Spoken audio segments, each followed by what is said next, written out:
Scientists spend billions searching the cosmos for alien intelligence, while ignoring the vast, ancient mind living beneath our feet.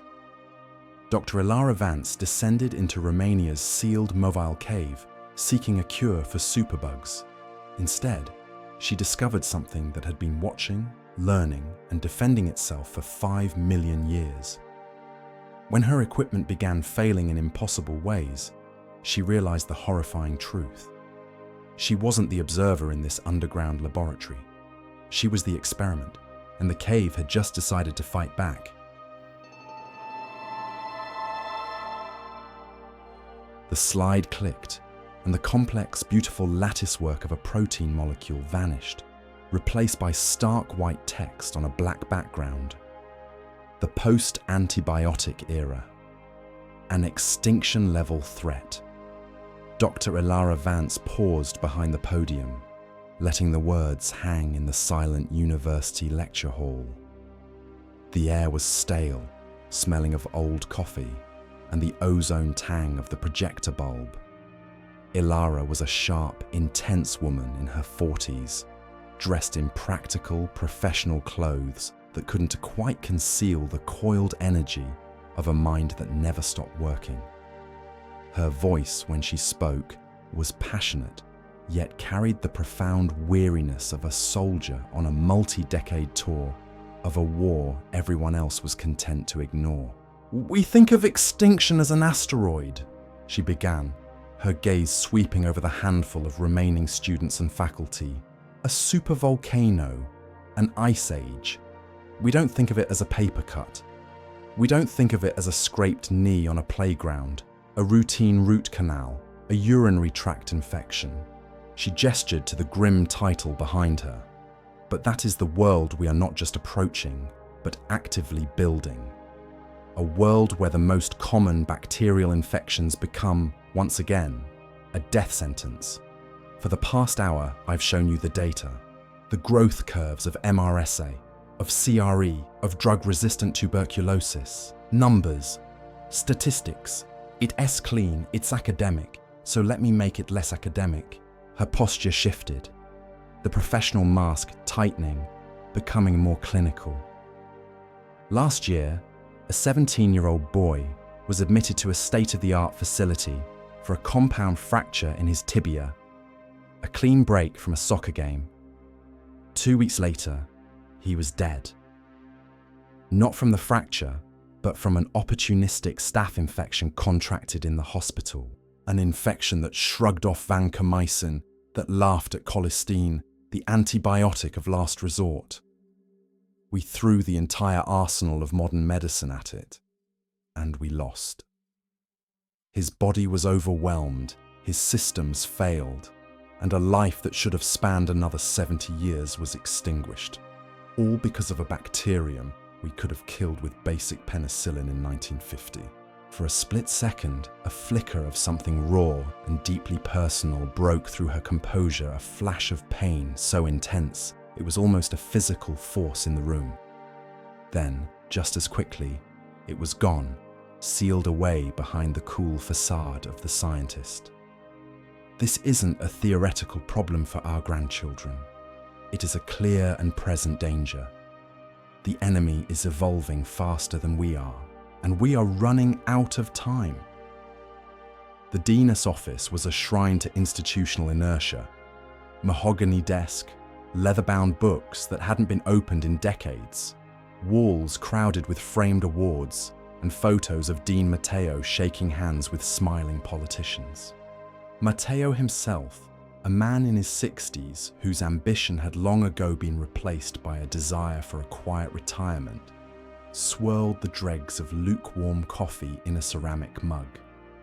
He stared at the funding proposal on his desk as if it were a live grenade. "Elara, I admire your passion. I always have," he began, his tone dripping with condescension. "But this is beyond the pale." He tapped the cover sheet. "A proposal for in situ analysis of the Movile Cave biome. Do you have any idea what you're asking for?" Elara stood before him, her posture rigid. "I am asking for the tools to fight a war we were currently losing." "You are asking for a geopolitical nightmare," Matteo countered, leaning forward. "This is a sealed, protected site in Romania. The atmospheric conditions are lethally toxic to humans. It's a diplomatic minefield, an insurance catastrophe, and frankly, a career-ending gamble." Elara didn't flinch. She met his gaze with the cold, hard certainty of a zealot. "It is also a biological time capsule, Matteo, an ecosystem sealed off from the rest of the world for 5.5 million years. The life in that cave evolved in total isolation, without light, relying on chemosynthesis in a hydrogen sulfide-rich atmosphere. Can you imagine the unique biochemistry, the novel compounds, the evolutionary pressures have created life unlike anything on this planet? It is a potential Rosetta Stone for an entirely new class of antibiotics."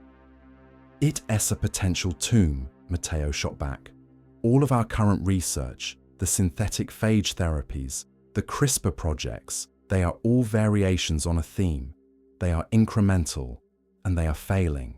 We are looking for the answer under the same old streetlights, while the solution could be waiting in the darkness. Movile Cave is the one place on Earth that guarantees novelty. It is the most rational gamble we have left." Her voice was low, unwavering, infused with a logic so fierce it bordered on religious. She wasn't just proposing a theory, she was bearing witness to it. Matteo leaned back, the fight draining from him, replaced by a weary resignation. He knew that look. It was the look of a person who would not be denied, regardless of the cost.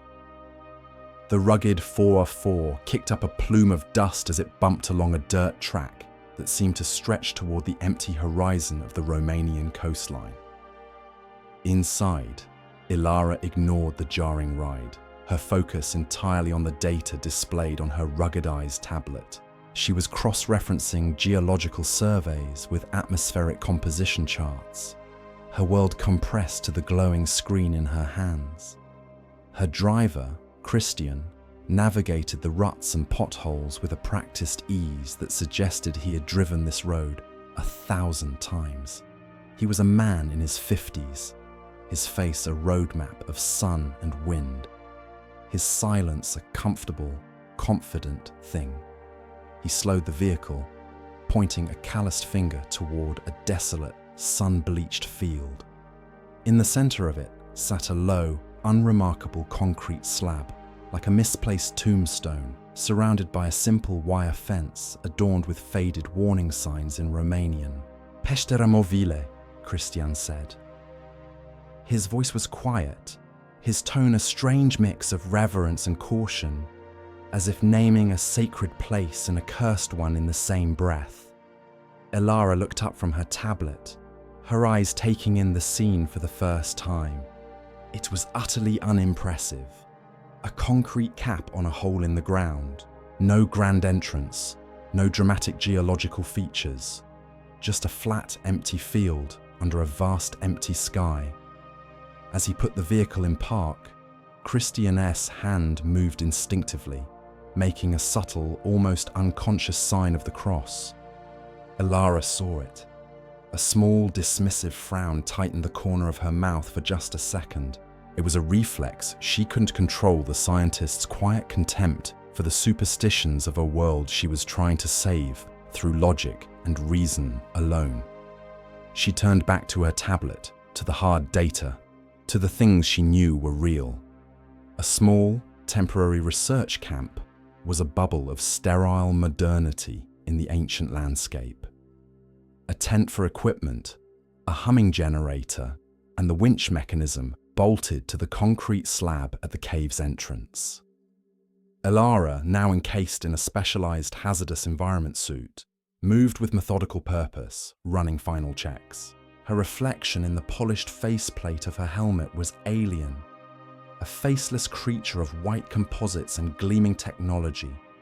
She ran through the checklist, her voice a clipped professional monosyllable over the comms system. Rebreather power at 100%. CO2 scrubbers green. Comms check. Surface. Loud and clear, Christian's voice crackled in her ear. He moved to the winch, his practiced hands checking the safety line before attaching it to the harness on her back. He stood for a moment, looking down at the dark, narrow shaft that plunged into the earth. It was less a cave entrance and more a wound. "The old ones," Christian said, his voice low and close to his microphone. "They say the cave has a breath of its own. Listen for it, down in the deep places." Elara gave a tight, impatient smile that he couldn't see. "It is called barometric pressure, Christian. Air moving between zones of different density. It is a simple physical phenomenon." There was no malice in her voice, only the absolute, unshakable certainty of her worldview. Science had an explanation for everything.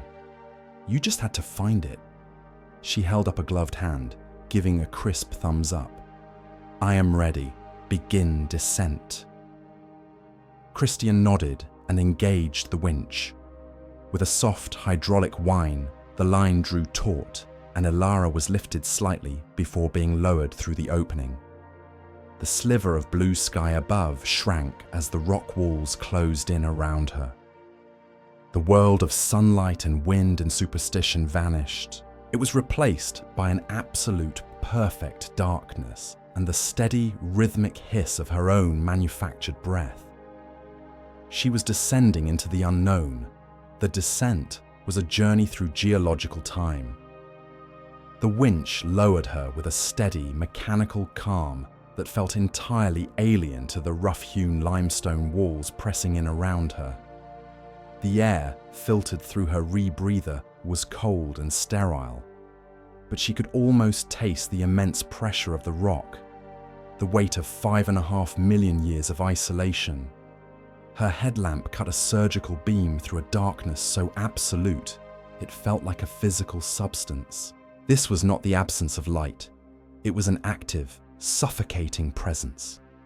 She touched down on the cave floor with a soft crunch of gravel. Unclipping from the line, she was truly alone. The passage ahead was tight, forcing her to turn sideways in her bulky suit. The walls were not bare rock.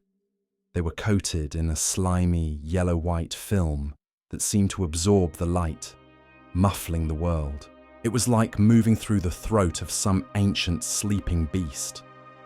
The only sound was the steady, rhythmic hiss and click of her own breathing apparatus. A tiny bubble of technology in a world that had never known it. After 20 minutes of careful navigation, the passage opened into a space roughly the size of a small room. This was it, the designated base camp. The air was thick with the faint yet sharp smell of rotten eggs, hydrogen sulfide, the chemical fuel for this entire ecosystem. With an efficiency born of years of fieldwork, Elara began to impose order on the chaos. She unpacked her equipment, each piece a marvel of miniaturization. Portable spectrometers, DNA sequencers, environmental sensors, a state-of-the-art laboratory compressed into 3 shock-proof cases. She laid out sterilized cables, connecting each device to her central tablet, the glowing screen a beacon of human logic in the crushing darkness. Within an hour, her base camp was established, a tiny island of scientific reason in an ocean of primordial mystery. Elara stood back, admiring her work. She was ready. The cave was now her laboratory, a subject to be dissected, analyzed, and understood. The days that followed blurred into a cycle of intense, exhilarating work. Science, in its purest form, is an act of translation, of turning the chaos of the natural world into the clean, elegant language of data, and Elara was a master translator. She scraped samples of the strange wall film into sterile vials. She collected water from the murky, still lake that dominated the chamber floor. She ran the samples through her machines, her face illuminated by the cool, blue-green glow of her screens. And the cave began to give up its secrets. The data streamed in, and with every new line of code, Elara's pulse quickened. Her hypotheses weren't just being confirmed, they were being dramatically surpassed. The bacteria here were unlike anything ever recorded. Their DNA was a tapestry of novel genes, their cellular structure adapted to pressures and chemistry that should have been hostile to life itself. This wasn't just a collection of extremophiles. It was an entirely new domain of biology. She activated the audio log on her tablet, her voice unable to hide the sheer thrill of discovery. Log entry, Cycle 3. The biodiversity is unprecedented. I've identified 17 no, 18 distinct phyla, all previously unknown. The chemosynthesis process they use is of a complexity I've never seen. It's not just a biome, it's a self-sustaining chemical factory, isolated for 5 million years, churning out compounds that evolution on the surface has never even dreamed of. She paused, a laugh of pure intellectual joy escaping her. Dean Matteo called it a gamble. He was wrong. This was a certainty.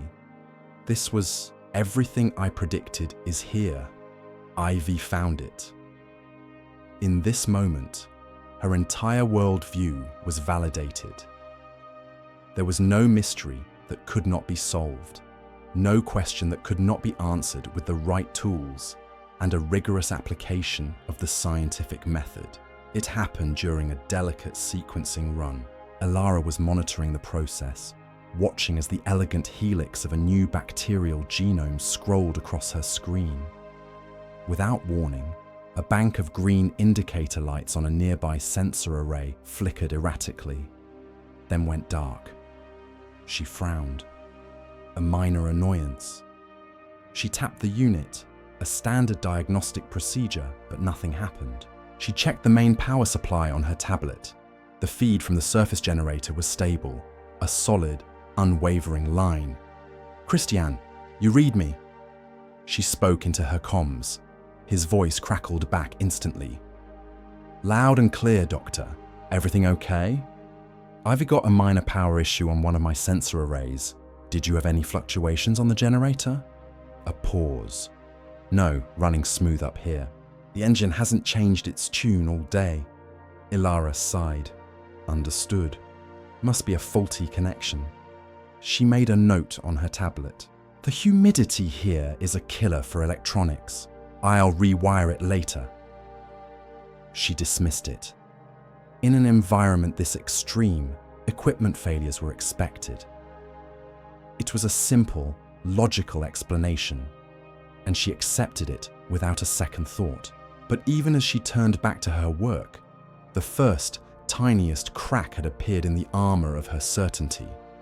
The failed sensor array pushed her to explore deeper. If she couldn't rely on her remote sensors, she would have to gather the data directly.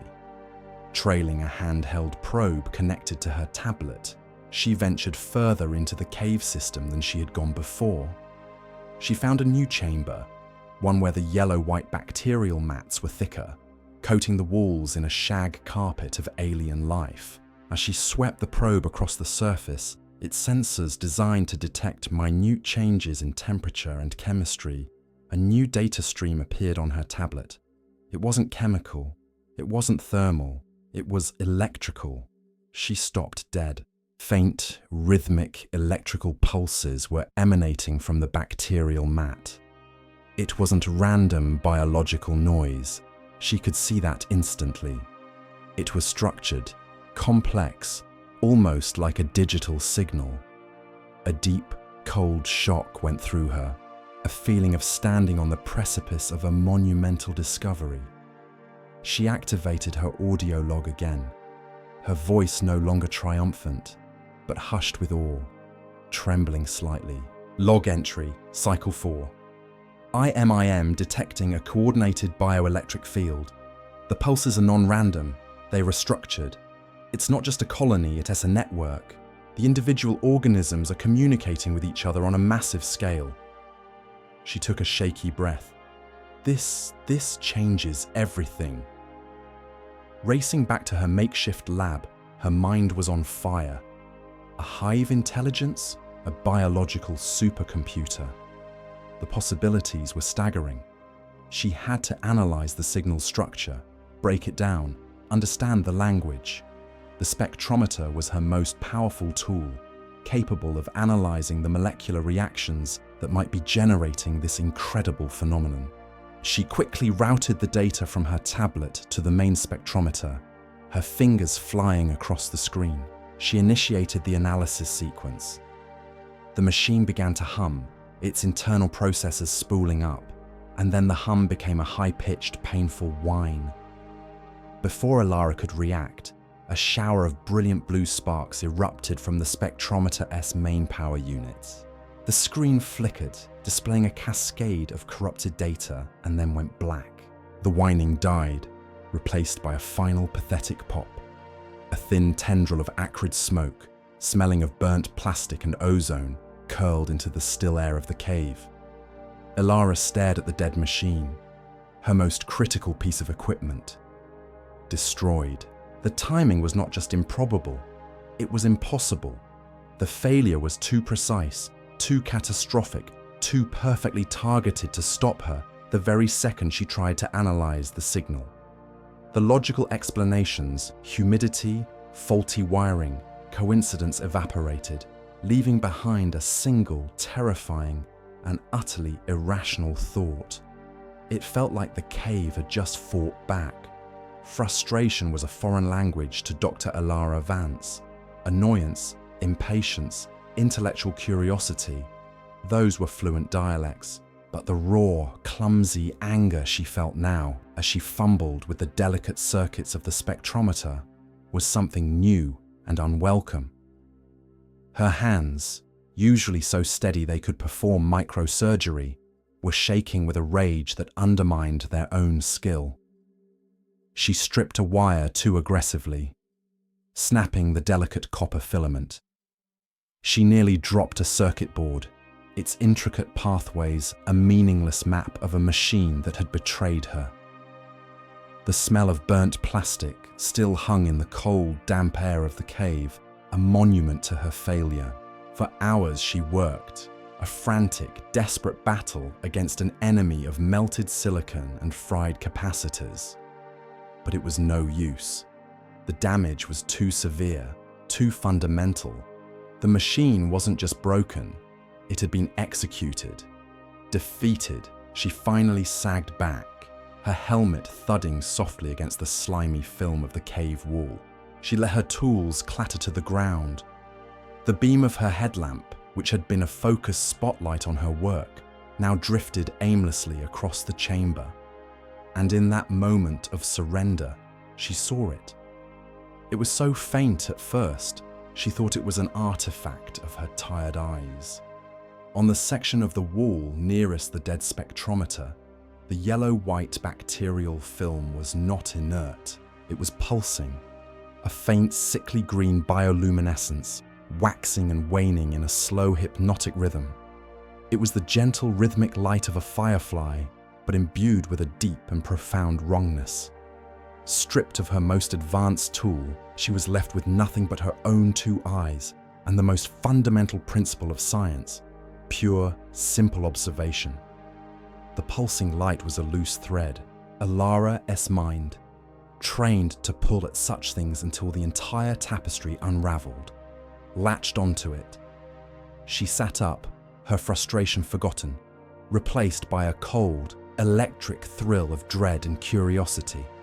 She powered on her tablet, her fingers flying across the screen, pulling up the archived data from moments before the spectrometer had died the recording of the strange electrical signals. She placed the tablet next to the pulsing wall. The screen displayed the rhythmic waveform of the electrical data. Beside it, the wall pulsed with its sickly green light. The patterns matched, not just vaguely, but perfectly. Every peak on the waveform corresponded to a brightening of the light. Every trough was a moment of dimming. They were one and the same phenomenon. A chilling, audacious idea bloomed in her mind, a true scientific hypothesis born of a terrifying premise, an experiment. She grabbed a portable, high-intensity UV lamp from her kit, a tool used for sterilizing equipment. She aimed it at a section of the wall a few feet away. "Okay," she whispered to herself, her voice a dry rasp in the silence. "Stimulus." She switched on the lamp. The effect was instantaneous and violent. The calm, rhythmic pulsing across the entire chamber erupted into a frantic, chaotic frenzy of light.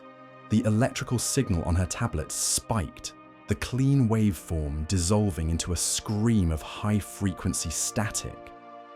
The cave was not just alive, it was in pain. She clicked the lamp off. As quickly as it had begun, the frenzy subsided. The light dimmed, the signal on her tablet calming, returning to its slow, steady rhythm. Her heart hammered against her ribs. She had to be certain. She picked up her comms unit. "Test 2, she breathed. She keyed the microphone, sending a simple burst of radio waves into the chamber. Again, the result was immediate. The bioluminescence flared, the electrical field spiking in direct, angry response. It was a perfect stimulus response model. Irrefutable, empirical. She stumbled back, her hand clamped over the mouthpiece of her helmet as if to stifle a scream. The implications crashed down on her with the force of a physical blow. This was not a primitive signaling network. A biofilm does not react to specific frequencies of light and radio. A simple colony of microbes does not perceive a threat and respond with a coordinated, cave-wide alert. This was something else entirely. She had been treating the cave as a laboratory, but she wasn't the observer. She was the experiment. The cave knew she was here. It had been watching her, listening to her, feeling her every move, and it had just told her, in the only language it knew, to stop. Her first instinct, the reflex of a lifetime, was to report, to share the discovery, to pull this impossible moment into the shared, rational world of her colleagues. Her voice was a mix of terror and profound, earth-shattering awe. "Christian!" she gasped into the comms. "Christian, are you reading me?" "You are not going to believe this." The reply was not silence. It was worse.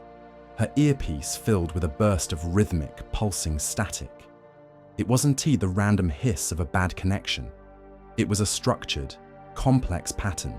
Her eyes darted to her tablet, which was still monitoring the cave's electrical field. The waveform on the screen was the exact same pattern as the static in her ear. A cold dread, far deeper than the simple fear of being alone, washed over her. It wasn't that the comms were broken. They were being hijacked. The superorganism, this vast ancient intelligence, had not just learned to recognize her technology as a threat. It had learned to replicate it. It was actively jamming her link to the outside world, using its own bioelectric field to broadcast a signal that perfectly mimicked hers, overwhelming it, drowning it. It was severing her connection to the surface, to reason, to everything she knew. It was wrapping the darkness around her, pulling her into its world and cutting off any chance of escape. Just as the terrifying reality of her isolation solidified, a new sound began. It started as a low, deep rumble, a vibration she felt more in the bones of her feet than she heard with her ears. It was a grinding, guttural noise, like the world's largest stone being dragged across the world's largest floor. The ground beneath her began to shudder violently. Vials and tools danced off her makeshift workbench and shattered on the floor. She was thrown from her feet, her helmet cracking against a rock. The world became a dizzying blur of shaking darkness and the horrible grinding roar that seemed to come from all directions at once. Dust, and small rocks rained down from the ceiling, pinging off her suit.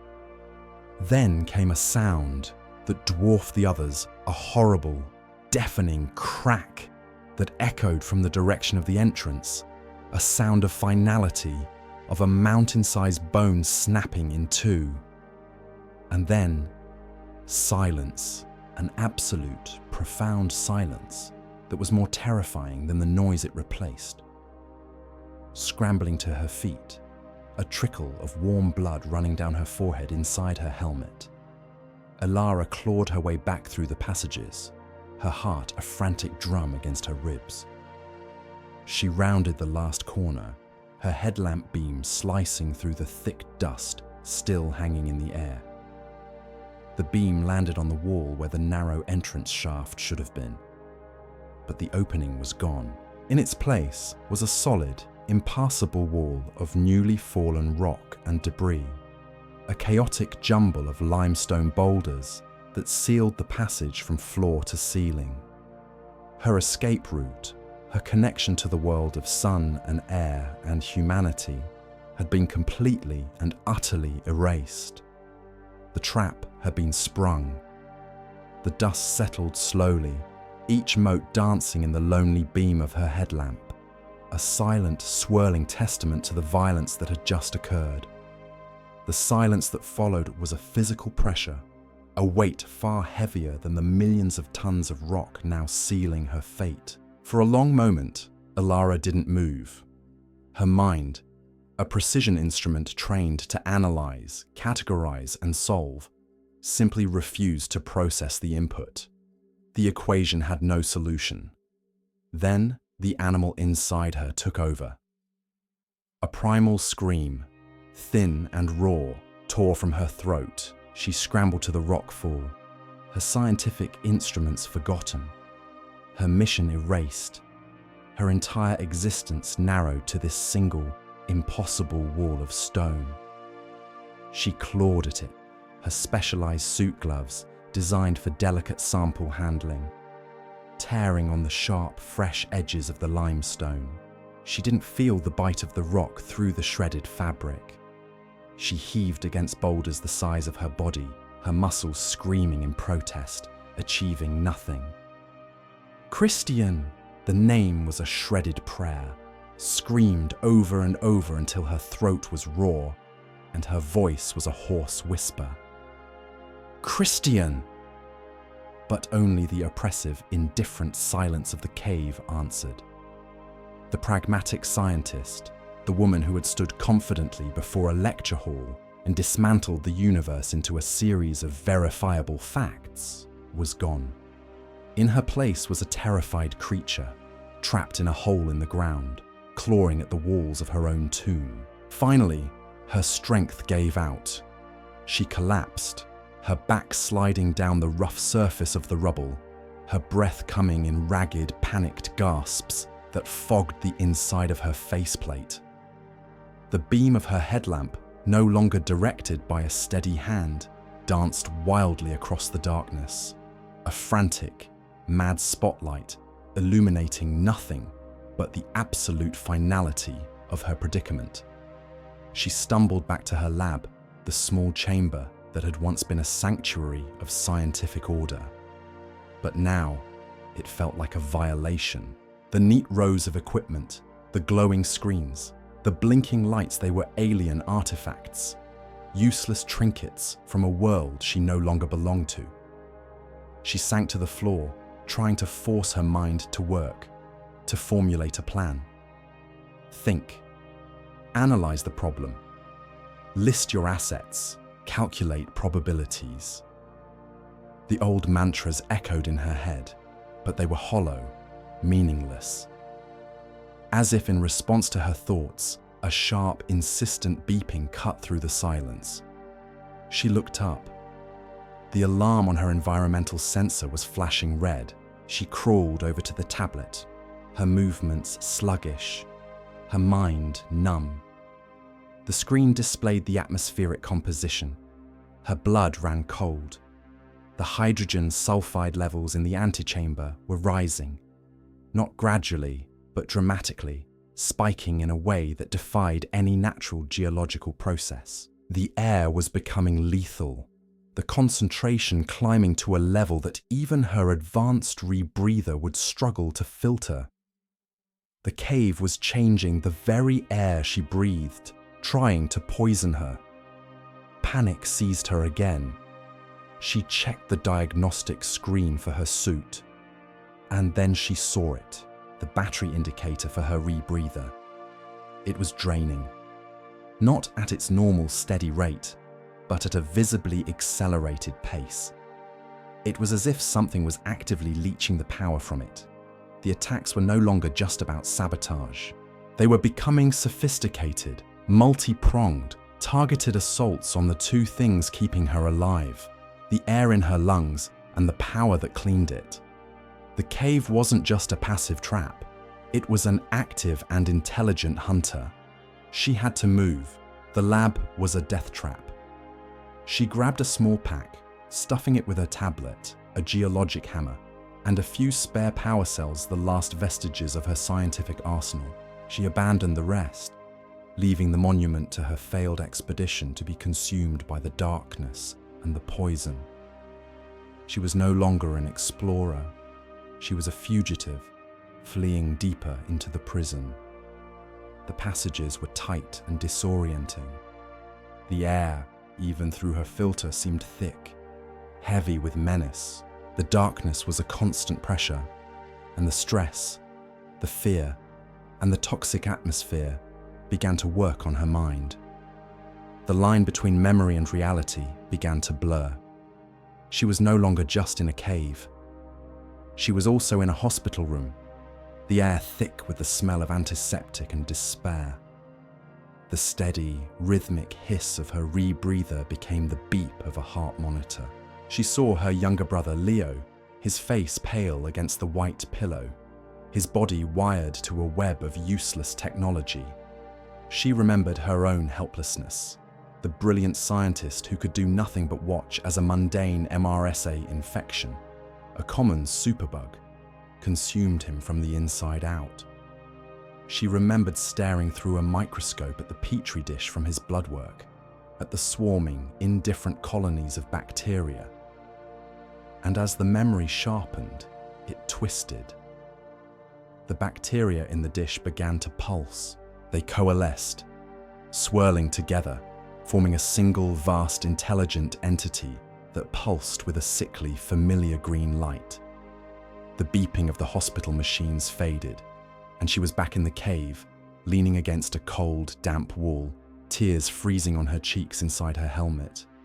The realization struck her then, a truth so profound and so horrible that it eclipsed everything else. I am the superbug.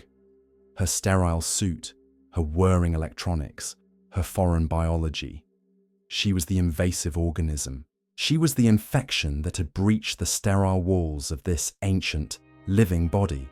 And the cave, this entire, massive superorganism, was simply its own immune system, rising to fight the disease, to isolate and eradicate the virus that was Dr. Elara Vance. This new, terrible clarity offered no comfort. She was being driven deeper, herded by an unseen intelligence.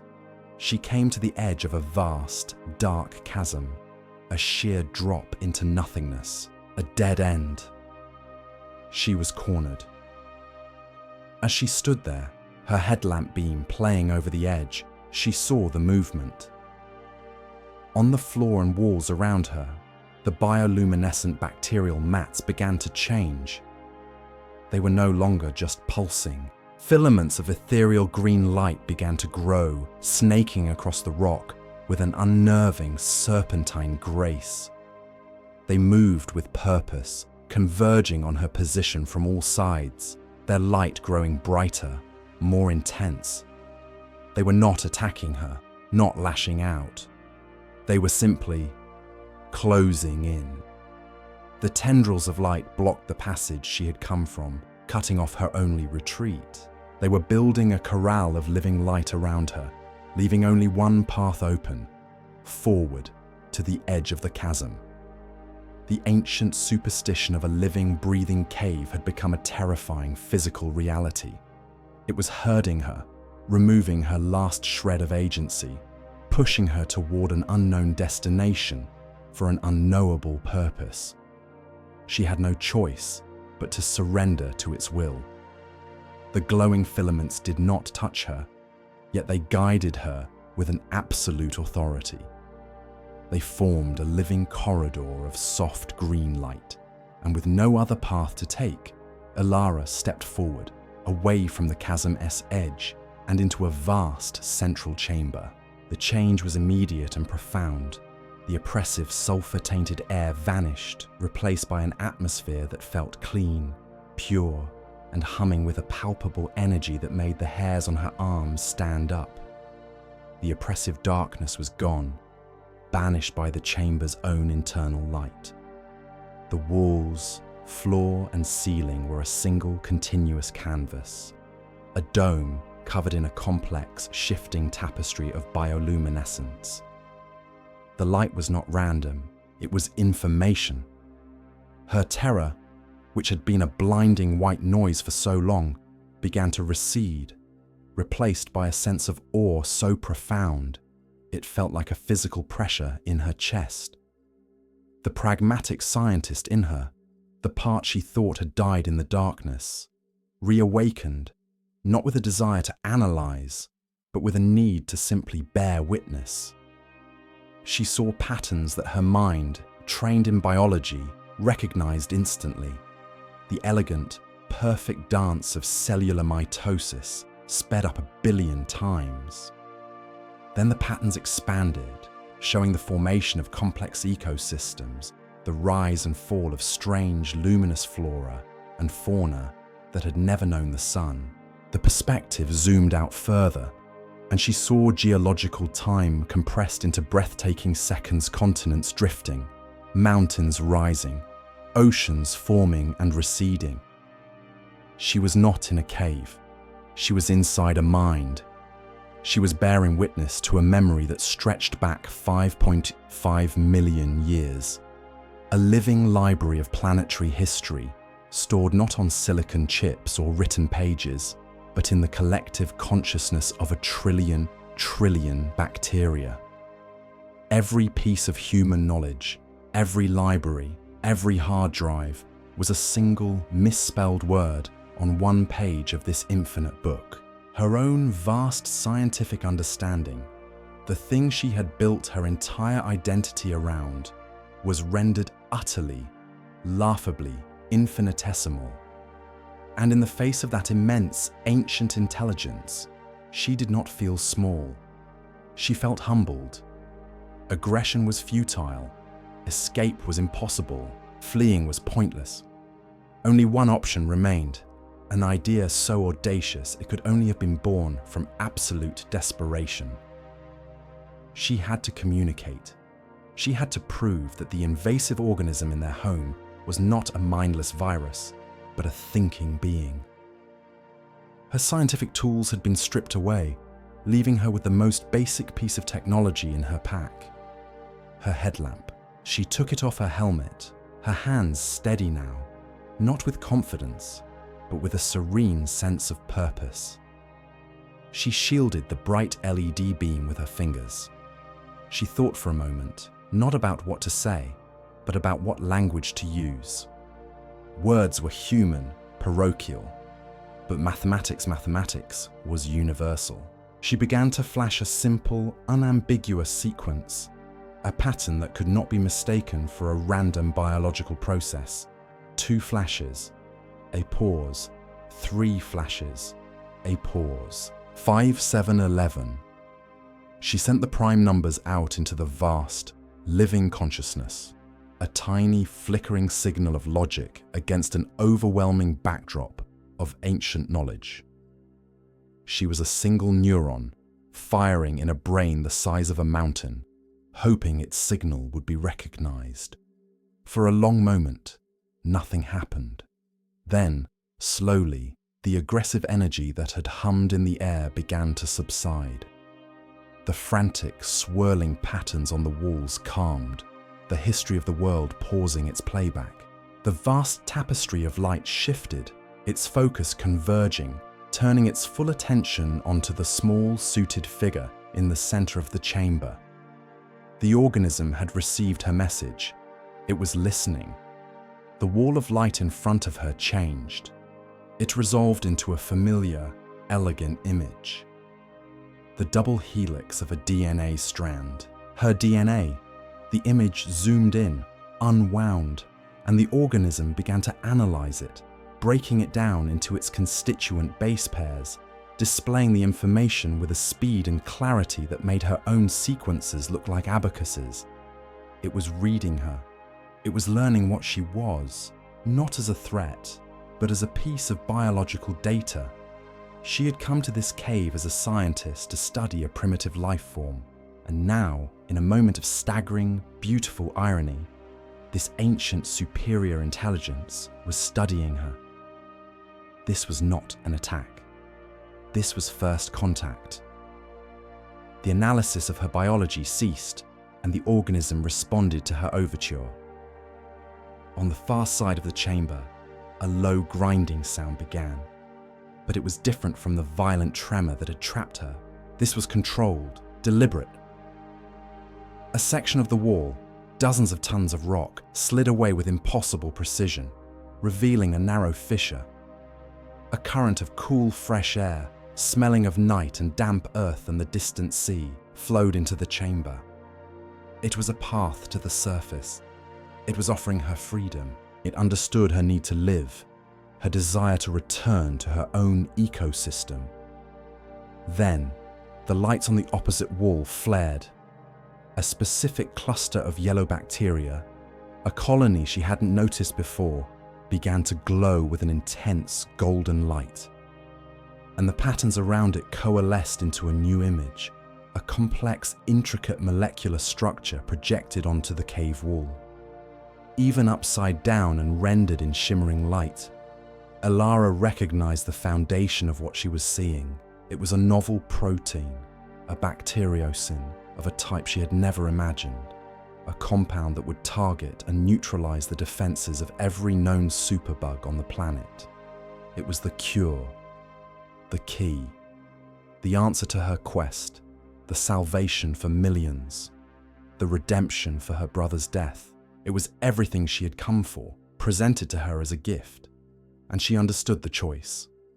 It was offering her life, and it was offering her her life's work. To take the sample would be to harm this creature, to cut a piece from its living body, to treat this profound intelligence as a mere resource to be harvested. All her training, all her ambition, her entire personal history screamed at her to take it. But the woman who had descended into this cave no longer existed. She looked one last time at the beautiful, glowing molecule on the wall, the cure for the suffering of her world. Then she turned away from it and walked toward the cool, fresh air of the fissure and the long climb back to the surface. She chose to honor the life she had found rather than exploit it. 1 year later, Dr. Elara Vance stood at a podium again. The lecture hall was different. This one was in the philosophy department, filled with a mix of students from biology, theology, and ethics. Elara herself was different. The intense, driven energy was gone, replaced by a deep, resonant serenity. She was whole. The screen behind her did not show complex data or grim statistics. It showed a single, breathtakingly beautiful image she had taken with her tablet just before she'd left the central chamber. The swirling, interconnected filaments of the living, glowing cave. She was not talking about superbugs or cures. She was talking about definitions. "We search for intelligence in the stars," she said, her voice quiet, but filling the room. "We build billion-dollar telescopes to scan distant galaxies for a signal, for a sign that we are not alone. And all the while, we have ignored the vast, ancient, and profoundly alien intelligence that exists right here beneath our feet. She looked out at the faces of the students, the next generation of thinkers and scientists. Our mistake is not in our science.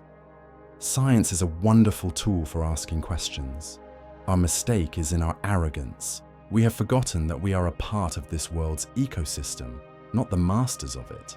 We have forgotten how to listen.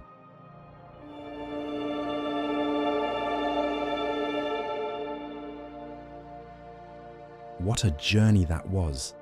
It starts with a conflict we think we understand. Dr. Vance's hard science versus her guide's quiet superstition. When he says the cave has a breath of its own, she dismisses it as barometric pressure. It is a simple scientific fact against a piece of local folklore. And for a while, science is winning. Her tools work, her hypotheses are proven. But the story's brilliance is that it doesn't abandon science. In fact, Elara uses the scientific method to prove something unbelievable. Through stimulus and response, she empirically confirms that the superstitious warning was, in a way, true. The cave is alive. Science doesn't fail here. It succeeds so spectacularly that it uncovers a truth that feels ancient and sacred.